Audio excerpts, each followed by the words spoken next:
we have this bagel cutter. It's finally coming in handy.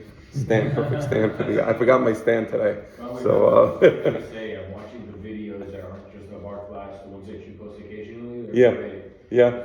You understand the Hebrew also? I don't understand the Hebrew. I listen to the English. There were some of the Hebrew ones that I tried to because the topics seem interesting. But my Hebrew's so. Yeah, I hear you. Okay. So this is, I think, Masechet Sanhedrin, probably class 12 or 13. I don't remember anymore. But we are in Daf Sadi Gimel, Amud Aleph, in the middle of the page, or towards the bottom of the page. Let me tell you what we're doing now. So we had a class or two about Hananiah, Mishael, and Azariah, who they were thrown into the fire. This is in the days, okay, so let me take a step back. So the Jewish people are in Israel for 850 years, which is really unbelievable. If you think about it, so Moshe Rabbeinu, he takes the Jewish people up to the border of Israel. Now, 40 years after they leave Egypt, they finally enter Israel. And it's Yoshua ben Nun who takes them into Israel. I think 440 years afterwards, Shlomo Melech builds the Beit HaMikdash. So, just think of it, that means they were in Israel for like 4.5 centuries before the Beit HaMikdash was finally built. Think of the fact that America has been here, the revolution took 1776, so what are we, 250 years, a couple of years before that. So just to give you like a sense, now the Jews were in Israel for about 850 years. The Beit HaMikdash the first Beit HaMikdash was around for 410 years. Yeah, that makes sense, 410, 440, 850, wow. Math actually works. Okay. No, because there's a pasuk that says in the book of Devarim, "Venoshantem ba'ares," and then the Chachamim say "Venoshantem" is gematria 850, but you have to figure out how to do the gematria. Nevertheless, so 850 years, that's almost 1,000 years, a millennium, right? That's a long time. Now, when the Jews were in Israel, they said, "Okay, God promised us the land of Israel. Everything is nice," and they didn't take the Torah too seriously because they were there and that's it. We're cool. Everything is fine. Nobody's going to be able to touch us. With the children of Abraham, Isaac, and Jacob, problem is, if you're the child of Abraham, Isaac, and Jacob, you may be his biological child, but if you're not his spiritual child, it doesn't count. Right? So, biologically, we were the descendants of Abraham, Isaac, and Jacob, but we were engaged in Avodah Zarah. So if you're engaged in Avodah Zarah, you can't say, "Oh, I'm the child of." Well, not really. So God kicks the Jewish people out of Israel. Babylonia comes. They destroy the Beit HaMikdash, they burn the city of Jerusalem, they kill many, many people. Those people who are not killed are taken into exile, so they're taken into Babylonia. There's a very dark period in Jewish history, because from the perspective of the Jews who were alive, they said, "Oh, that's it, it's over. We lost the land of Israel." It's not like today where we know, even though we lost the land of Israel, we came back, right? And then we lost it again, so now we're saying we'll come back again, right? Back then, they were like, we lost the land of Israel, where God has forsaken us, we blew it, however you want to put it, we blew it, and that's it. So many Jews were assimilating. So when Nebuchadnezzar, he builds that golden obelisk, and he requires everybody to do Avodah Zarah, many people, they did Avodah Zarah. And it was just Hananiah, Mishael, and Azariah. They were the three heroes of the story. Daniel was somewhere else, as you know, and I don't know what this is. It's not there anymore. Okay, Daniel was somewhere else, but Hanan, Mishael, and Azariah were the protagonists of that story. They were thrown into the fire. Nothing happened to them. At the same time that we had these three, let's call them Siddiqim, there was a bunch of Reshaim. Real low lives. And honestly, I get a little embarrassed when I teach about these people. So let me tell you who they were. There was a guy called Ahab ben Kolaya, Ahab ben Kolaya, and Sidkiah ben Masariah. So let me tell you who they were. They were Nevi'ei Sheker. They were false prophets. Now, when Yirmiyah HaNavi, Jeremiah, used to come to the king and tell them, listen, you better make teshuvah, you better change your behavior, you better give up this Avodah Zarah because God is going to destroy the city. And these Nevi'ei Sheker, they went to the king and said, don't listen to him. He's a liar. God spoke to us, he didn't speak to Jeremiah. Don't listen to him. And this was going on for years and years and years. Now these people were real lowlives. We're going to learn about these three people. Two people, we're going to learn two of these Nevi'ei Sheker. We're going to learn about them now and what happened to them, and I'll describe it to you. So you look at the place, the pasuk, you have the pasuk Lama, right? I'm just going to open up my and the iPad, if it just unlocks at some point in time, it's supposed to right now. Okay, so here's a pasuk. כה אמר Adonai Sebaot Elohei Israel El Achab ben Kolaya. So now the Jews are already in Babylonia. Among the people who were kicked out of Jerusalem and end up in Babylonia is these two false prophets, real lowlives. I don't know how they show their face in public. They constantly said, don't listen to Jeremiah, he's a liar. Well, apparently you were wrong and he was right.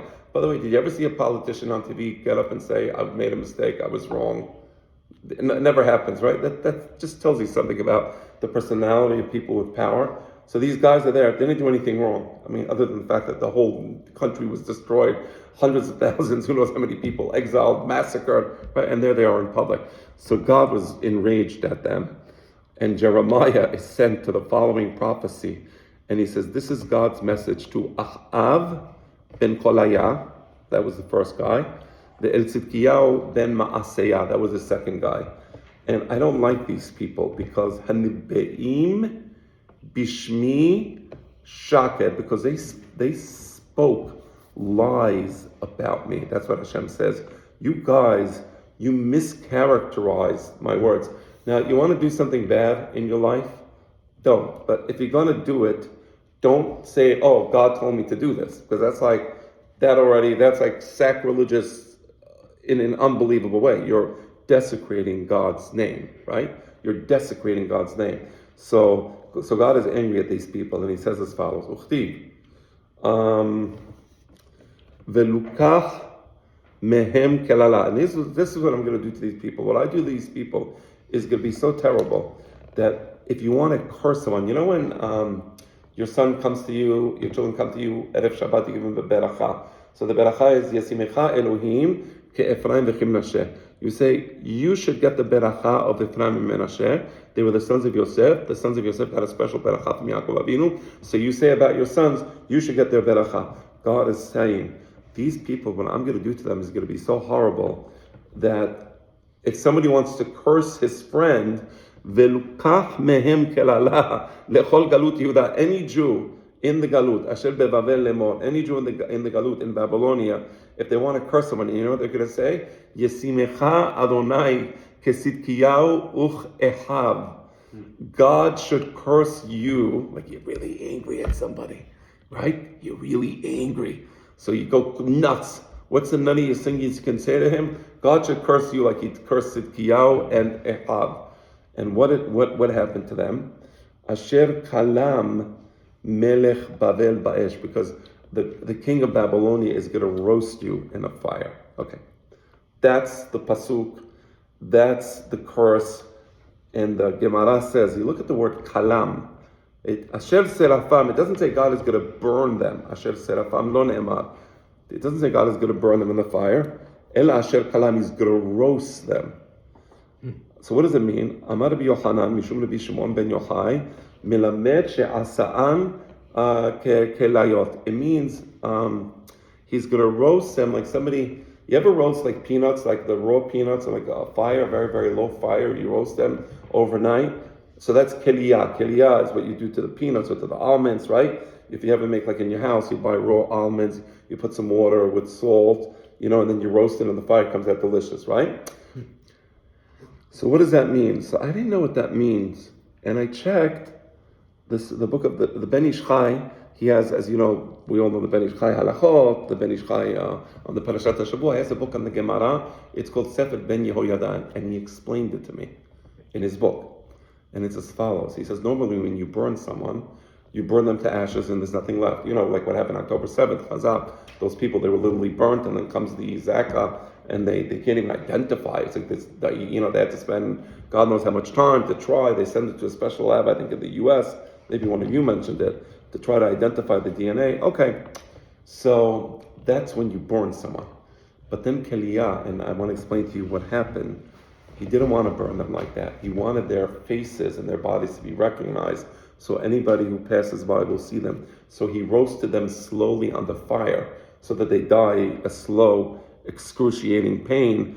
But the fire wasn't so powerful so that it would burned them and beyond recognition, but rather he put them in a place where everybody saw them and recognized who these lowlives were. That was the punishment of God through Nebuchadnezzar to these people. Now let me explain to you what these people did. And then, other than speaking falsely in the name of God, other than telling people not to listen to Yirmiyah, you're a phony and you're telling them not to listen to Yirmiyah, like where's your Yirat Shamayim? Okay. Other than all that, other than being responsible for encouraging the people to continue in their evil ways and bringing about the destruction of the nation, all that isn't enough. Also, I'll give you a worse avon. They used to use their position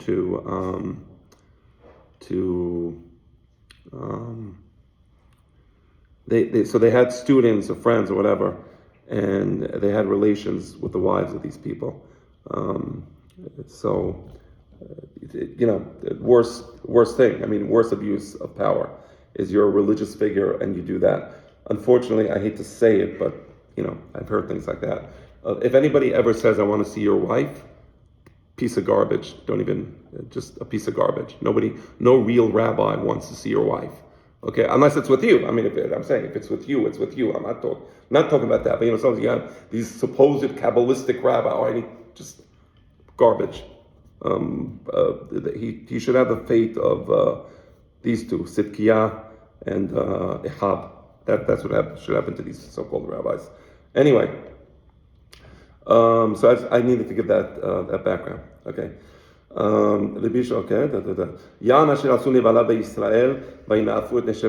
the pasuk says. The reason I'm so angry is it's not enough that they spoke falsely in my name, but then they go and they commit adultery with the wives of their friends. Right. So the Gemara is going to give us a particular incident that happened. This incident actually happened in Babylonia, and it shows how when you become drunk with power, you don't even realize. People become drunk, and they don't understand how they're bringing about their own downfall. So here's what happened. Here's why Nebuchadnezzar decided to burn them. My Abud, what exactly happened? What's the story? So Azul as legabe parte de Nebuchadnezzar. They made a plan. They went to the daughter of Nebuchadnezzar. So she was a princess, and they go to her. So one of the false prophets tells her, Ko Amar Hashem, speaking again in the name of God, right? Ko Amar Hashem, Hashmi'i Sham'i el Sidkiyah. You should be with Sidkiyah, right? Now, what does the other guy do? Sidkiyah does. The Sidkiyah man, Sidkiyah visits her, and he says, Ko Amar Hashem, Hisham'i el Ahab. You should go and be with Ahab. So each one, it's like a con job. Each one is telling her that God told her to be with, because if you say he told her to be with me, you think she's lying. But no, with that person, not with me. So it's a con job. So each one is saying, be with me, be with my friend, be with my friend. So what happened? So she suspects that these guys are lowlives. God knows how they look. I can't even think of that. Hold on, I need to find the Gemara. I lost the place. Here we are, 93a. I apologize for the delay, but we're almost there. Yeah. So what happened? Azla ve'amra le'avua. Now she, realizing something doesn't make sense here, she goes to her father and she tells her father that these guys want to, be with me. Amar la Elohehem shel elu sonezima. So the father says something very true. There's nothing that God hates more than this type of promiscuous behavior. There's no way. Even Nebuchadnezzar knew that. Now you remember when Bilaam couldn't curse the Jewish people, every time he opened his mouth, it was the beracha. And then at the end, he tells Balak, look, I have an idea for you. The idea was, Elohehem shel elu sonezima. Their God, the God of the Jewish people, hates promiscuous behavior. Let's bring the Benot Midyan. They'll cause even a few people to make an avon, or you have 2 million people. Some people will make an avon, right? Out of 2 million, somebody's going to make some avonot, and some of them made avonot, and then there was a magefa, and 24,000 people were killed in the magefa. Till Pinchas came, and he basically skewered Zimri ben Salu and Kozbi Batsur. He took a spear and literally put it through them, and he, marched around with them, and then the magefa ne'esara, right? So what Nebuchadnezzar is saying is true. Elohehem shel elu sonezima. There's no way. Now, I also want you to understand, and I have to add this so you understand what's happening here. In the pagan world, the priests were the most promiscuous people on earth. In the pagan world, not in the Jewish world. My father told me that in Spain, how do you say sin in Spanish? Anybody know? I forgot what the expression was in Spain, but it went something like a sin de padre, a sin that would be committed by a father. Meaning, if you wanted to say that somebody did something really horrible, you would say that expression because they were the most promiscuous people. They were the worst. You're supposed to celibacy. Okay, the Torah doesn't require celibacy. It's nonsense. But the point is, so the priests, this was very common to mix in idolatry, paganism with this type of behavior. And Nebuchadnezzar realizes that the Jews are different. So there's no way a Jewish Navi is going to act like this. So Amal lahacha, so he tells his daughter like this, look. He says, okay, Mana malechon, who told you to act like this? No, I'm sorry, I apologize. He's not talking to his daughter now. I skipped the line. So, when they come to you, says the father, Nebuchadnezzar to his daughter, instruct them, tell them that I want to see them. Okay. So they come together, and they want to be with all these pieces of garbage. So she told him, I'm really sorry, my father told me that he wants to see you. Now you don't say no to Nebuchadnezzar, okay? Like, obviously. Man amalechon. So now Nebuchadnezzar sees these two lowlifes and he says, tell me, who told you to behave like this? Amru Kadosh Baruch Hu. They said, God told us. I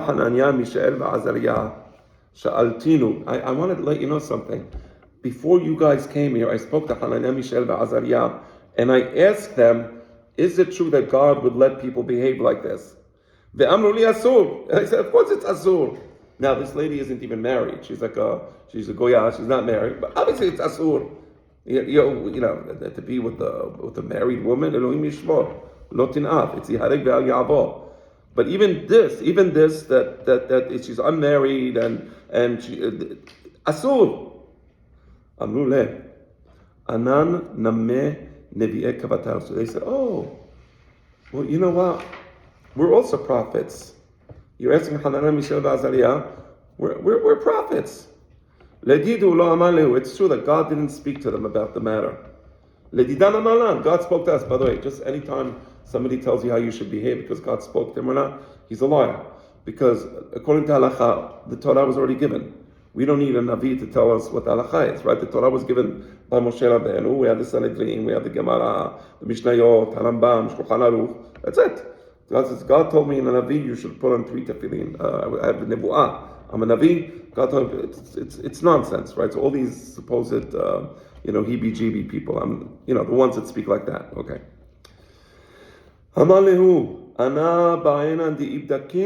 you're telling me that God spoke to you, he didn't speak to them. So I have an idea. I want to check you out. I want to check. I checked I didn't know, but you know what I did? I threw them in a fire and they came out alive. So I have a good idea. How about I check you by throwing you in a fire? Amrule, inun tlata havu ve'anan teren. They said, that's not fair. They're 3 people, and therefore they have more power. We're just 2 people. So it's not a fair equation. The guys are beginning to sweat, right? They're beginning to sweat. Amalihu. Bacharu lechon man devaitu behadaichu. He says, no problem. You choose a 3rd person. Whoever you choose, I'll throw him in the fire with you. Now, back then, one of the people in the Galut was Yehoshua. He was the son of the Kohen Gadol, and he was in Bavel, and he was a Sadiq. Now, what do they say? Let's get this Sadiq. So, Amru, Yehoshua Kohen Gadol. Say, let's bring Yehoshua Kohen Gadol, because they know he's a Sadiq. Savre, Nita Yehoshua, Denafish Zechuteh. They know that Yehoshua Kohen Gadol has a lot of Zechuyot. Umagna Alan, and his Zechut, God is going to have to extinguish the fire, because he's a Sadiq. God is not going to allow the Sadiq to die. Okay. Achtiyuhu Shadinu. They bring Yehoshua Kohen Gadol Chazit. What did he do? Elohim Yishmor. What did he do? They throw him in the fire. They throw all of them in the fire. Inhu iklu. Now they were roasted. It was a slow fire. They were completely roasted. So everybody knew exactly who it was, completely standing up, whatever that is, they knew who it was. Yehoshua Kohen Gadol, Ichruche Maneh. As for Yehoshua, the Kohen Gadol, his clothing became charred, but he wasn't hurt. Shne'eman, there's a pasuk describing this in Zechariah. Vayar'eni et Yehoshua HaKohen Gadol. Okay, I'm sorry, Mechila.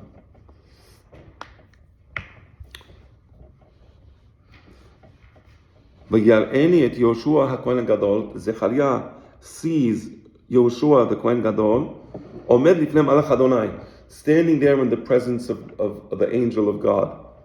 There's Satan Omed al Yamino Lesito, and there's a Satan there. Now, the way I understand this, according to the story, is that the Satan is there because these people are Reshaim, and it's over for them. But at the same time, because Yehoshua Kohen Gadol is there, there's a Malach there to protect Yehoshua from the Satan. So Vayomer Adonai la Satan, so God speaks to the Satan through the Malach. Yir'al Adonai becha Satan, get away. V'yir'al Adonai becha b'chai Yerushalayim. I choose the city of Jerusalem. This Kohen Gadol is going to be in the city of Jerusalem. Don't touch him. You want to touch these people? Touch these people. Halozeh ud musal me'esh. This is like a branch that you pluck out of the fire. So sometimes you have a fire, and it burns all the wood. This piece of wood, this branch, I want to save this branch. That's how they interpret those pesukim in Zechariah, right? Amale, Yadana de Sadikaat, Ela Maitama Ahaniya Bach Purta. So now the low lives are burnt. That's it. They're gone. Now Yehoshua Kohen Gadol is saved. So he comes out. Nebuchadnezzar sees him, and he says, I know that you're a Sadiq. Obviously, you're a Sadiq. This miracle happened. You weren't burned. You were unharmed. But tell me something. My ta'ama anya bach purta nura. Why did the fire, was it able to burn you? I mean, burn the clothing at least. Because Hananiah, Mishael, Azariah, in the case of those three tzaddikim, la ahanya behukela. The fire didn't even touch them. So when they came out, their clothing were fine, clean. Like if you smelt the clothing, no smell of fire. And your clothing are charred. What's the difference? He says, Amale inu tlatahavu ve'anachad. He said, because there, it was three tzaddikim. And me, I'm just one tzaddik. And that now, Nebuchadnezzar is very smart, and he didn't like that answer. He didn't like the answer. He says, ve'amale veha, because the real answer was a little embarrassing. You'll get the real answer in a moment. He thought he can get away with, So Nebuchadnezzar says, Veha Abraham, Yachid Haya. Abraham Avinu was one person. Now you remember when Nimrod wanted Abraham Avinu to do Avodah Zarah. He refused to do Avodah Zarah. He throws him in the fire, he saved one person. Nothing happened, no clothing. He came out of the fire completely, uncharred, and his clothing were unharmed. So he was one person. So he says the truth. Hatam la havu reshaim behadeh. He says the reason is because in the case of Abraham, there were no Reshaim there. So because there was no Reshaim, there was no need for the fire to burn anything. In my case, the fire was completely, it was like a cold flame. It didn't do anything. But in this case, there was Reshaim right next to me. The fire is supposed to burn. So if the fire is burning and I'm there because they're Reshaim, obviously I'm going to get hurt. There's the expression, what does the expression say? Oy la rasha, oy lishcheno, right? If you have a bar minan, a neighbor that's bad, you're going to get affected by the bad neighbor, right? That's why one of the things that the Rabban Yochanan Zakkai, he has 5 talmidim, and he asks his 5 talmidim, give us an advice. What do you think that good advice is? One person have a good friend, haver tov, right? One of them says, shachen tov, a good neighbor. Because if your neighbor was Sadiq, the same way God is always protecting the Sadiq, He's going to protect you, right? So it's Shachen Tov. And then he says, and what's one of the worst things? Shachen Ra. If you have a bad neighbor, person is Lasha Merusha Bar Minan, something happens now to him, you can get affected. So that's the gist of his answer. Haino de amre inshe, and there is an expression that says as follows: Tere ude yevishe behad retiva, okdan yevishe lirtiva. Normally, if you ever go camping, what do you need to start a fire?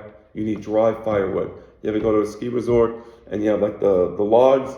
If the logs are wet, they're not going to light, right? You're going to be there. You're going to try to light it. You can't. It's wet. You need dry wood. If you have dry wood, the fire would light. Now, if you put some of the wet wood together with the dry wood will cause the wet wood to burn as well, right? So he says, there's a Babylonian expression that says you have two branches that are dry, and you start the fire, it's going to burn the one wet branch, meaning if you're a good person, you're a Sadiq, but you're surrounded by the Sha'im, you're going to get hurt. You're going to get hurt by the Sha'im, right? So stay away from the Sha'im. Yeah. Now, the Gemara says a question, but what's the reason that Yehoshua Kohen Gadol was punished in this way? It still was a punishment that he was in the fire, he felt the heat of the fire, his clothing got burned. Amar Rav Papa, shehayu banav nos'im nashim she'enan hagunot lakehuna velo mechabayim. So let me explain to you what it says, and then I'll explain to you. His sons were marrying women that were not worthy of the kehuna, and he didn't say anything. So what does that mean? A Kohen is a certain yichus. In Judaism, the Kohen is considered a type of aristocracy. Now, you know when in England, who was the one who married Meghan Markle? Was it Prince Harry or? Yeah, it was Prince Harry. Prince Harry married Meghan Markle. So I think if I understand the royal family news well, which, believe me, interests me as much as I'm interested in Mongolian throat singing, but nevertheless, I'm aware of like what I hear on the news. I understand that his family was not pleased that he married Meghan Markle. I'm not sure. Maybe I don't know if it's because she was black. I don't know what the reason was, but you see, but the idea. I'm certainly not justifying it. Don't get me wrong. I don't want anybody to say, but I'm explaining the psychology is. So we're the royal family. We have our aristocracy. And you can't just bring anybody you want into the aristocracy. By the way, also with Princess Diana, that's a good example because she wasn't black. So I feel more comfortable with that example because there's no racism in that. She was a country girl from some place in England. She had no yichus, meaning from their perspective, no lineage. They don't like the fact that he's marrying her. I think there's even a conspiracy theory that they led to her death. I don't know if it's true or not. Again, it doesn't interest me. But I think there's this thing that Princess Diana was actually killed because the queen didn't like her. Okay, whatever, who cares? But here, it's a Kohen.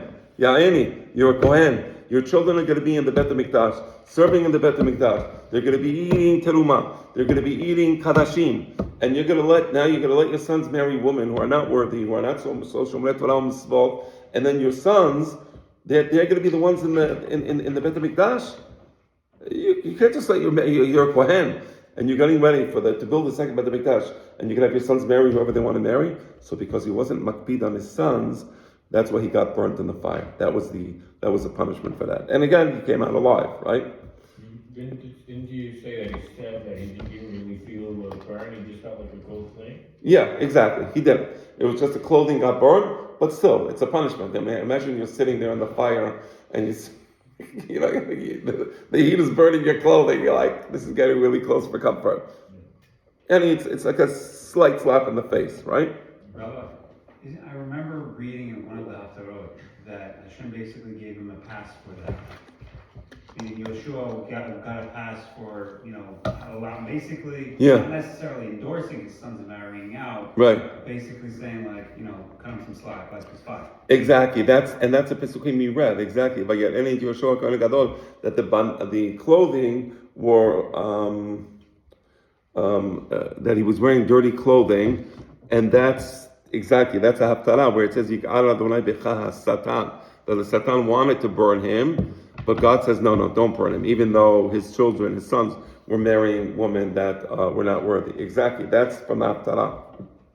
Okay, that's V'Yehoshua haya lavush begadim soim. Here, exactly. V'Yehoshua haya lavush begadim soim. That pasuk is from that same haftarah. Okay, So that's there. All right. Amar bitachon, 2 lines from the bottom. Darash bakapara b'sipoli. Okay, so now that we did these Reshaim, right, so you see how the Gemara balances it out. We had these 3 Tzaddikim that were thrown into the fire, Hanan, Mishael, Vazara. Then we have the 2 Reshaim plus 1 Tzaddik thrown into the fire. We saw that. Now we're going to be dealing with the group of Tzaddikim over the course of Jewish history. And all these Tzaddikim came out of one person, and we're going to see now the story, how this unfolds. All right, we'll go another 10 minutes, so 9:15, and then we will call it an evening. So the pasuk says as follows: "My dichtiv, no, cancel. Here we go. My dichtiv, shesh haseorim ha'elle." Here we go. Shesh haseorim ha'elle natan li. Okay, let me tell you the story. So Ruth Moaviyah, she was interested in Boaz. You remember she comes back from Moab, her husband died, right? There was Ruth and there was Orpah. Naomi was a mother-in-law. Ruth insists on staying with her mother-in-law. She returns to Israel. They're destitute, they're poor. And Naomi tells Ruth, listen, I have a relative, his name is Boaz. He's very wealthy. Go to his field. Back then, the way you collected Social Security was very intelligent. It wasn't like today where you're given free money or whatever. Back then you had to go to the field and collect the wheat. You worked, and it was probably far more gratifying psychologically that you're actually doing something. You know, I heard they have now credit cards for illegal aliens. Am I right? There's New York City, what is it, $10,000 credit card? It's not bad. Anybody want to organize a trip to Mexico so we can walk over the border and hopefully be eligible? $10,000 might be worth it. Well, you're coming with me? That's it. What's your name? Rodriguez? I'm Pedro. You're Just go online in Manhattan. Oh yeah? Just go online. If you know Spanish, and don't go with any ID. I like that. Okay. It's I heard ludicrous. it's 15,000 in New York. God help us. Maybe we'll get a fuss of money. I just have one question, if I may, just interject. I know we're studying Tanakh. Doesn't anybody understand that society will eventually collapse? Is nobody seeing this? Am I the only one?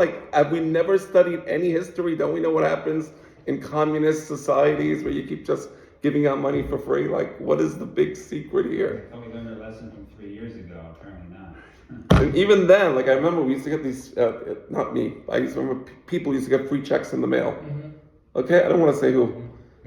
People who don't need it. It's fine, I'm not, give me the money, I'll take it. You want to give out free money, give it. And where's this free money coming from? Doesn't anybody realize it's going to lead to inflation? Suddenly there's an inflation. Oh my gosh, how did that happen? Nobody knows what happened in Germany pre-World War I, pre-World War II. I'm sorry, pre-World War II. It's ridiculous. Anyway.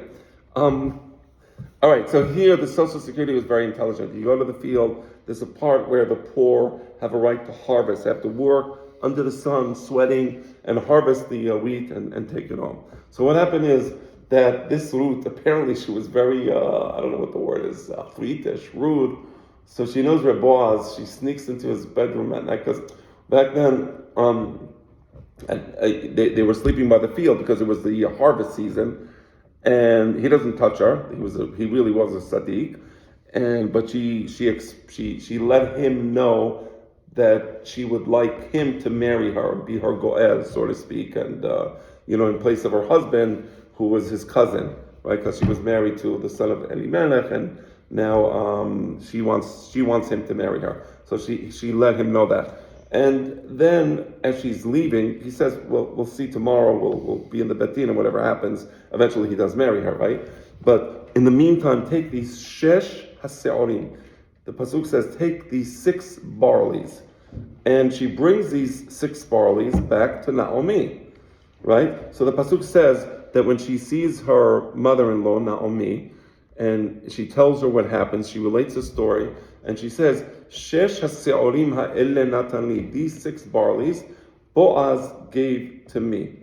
Right? So what does it mean he gave her 6 barleys? My shesh haseorim, with 6 barleys, each barley grain is teeny. We gave her 6 grains of barley. Ilema shesh seorim mamash, does it mean actually 6 grains? V'chidarko shel Boaz, hiten matana shesh seorim. Boaz was fabulously wealthy. He's going to give 6 grains. What can you do with 6 grains? Ela shesh sein. So the first initial reaction of the Gemara is it was shesh sein. So a se'ah is a volume measure. It's equal to about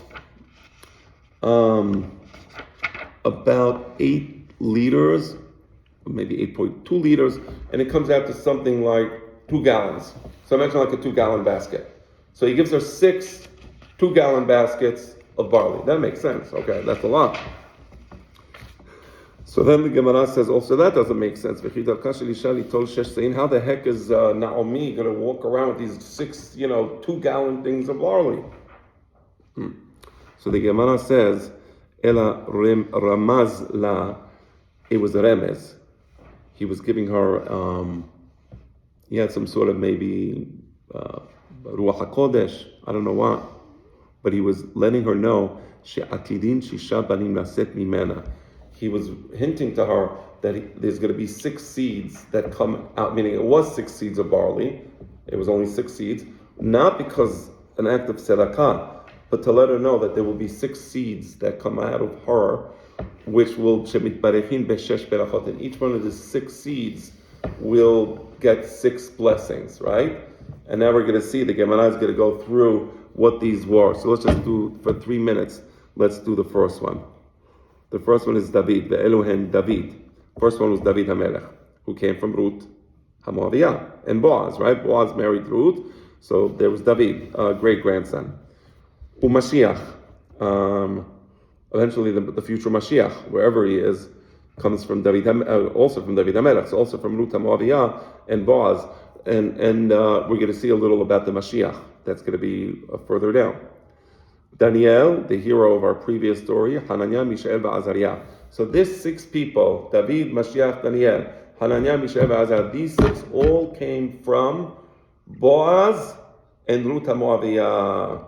David, Dichtiv, Vaya'an Ehad Mehane'arim Vayomer. So let me tell you the background to the story, and then we will wait till next week, and then you will know. David HaMelech was unknown. He was a shepherd. He was kind of outcast by his family. His family didn't like him. He had 7 brothers. His father was Yishai. He didn't like him, so they used to send him out to the fields, far away from the town, so he wouldn't be an embarrassment to them. There were various reasons given by the Midrash why they didn't like him. I'm not going to get into that right now. But the point is, David HaMelech was an unknown. Nobody knew him, nobody cared for him, his own family shunned him. Then, what happens is that when Shaul HaMelech is told by Shemuel HaNavi, Shemuel HaNavi tells King Shaul, I need you to go and destroy Amalek. So he goes on a war towards the Amalekim, and then at the very end, when he had to kill the king, Agag, he doesn't kill him. And instead of killing him, he lets him live, and then this Agag has relations with some woman, and even though later on he kills him, at this point the woman is pregnant, and Amalek continues to live on, so to speak. So Shemuel got very angry at Shaul, and he told Shaul, God is going to take the kingdom away from you. So as a punishment, God brought a spirit of insanity and fear and insanity into Shaul's mind. And he was like constantly afraid. He became very nervous. It's like, you have Ruach HaKodesh. Ruach HaKodesh is a spirit of wisdom from God. So there's Ruach Ra'ah, that Bar Minan, God can infect somebody's mind, Shalom Nida, and then the person is scared and paranoid. So they didn't know what to do. So somebody says, let's bring David HaMelech, and we'll read this next week. He plays instruments beautifully. He was a beautiful musician, and that soothes the heart. And let's do that. So when you feel this nervousness, this fear, David HaMelech will play the music for you. That's how David HaMelech started his, entry into the palace. Let's put it that way. But next week we will continue the story. Okay? Isku v'imsu.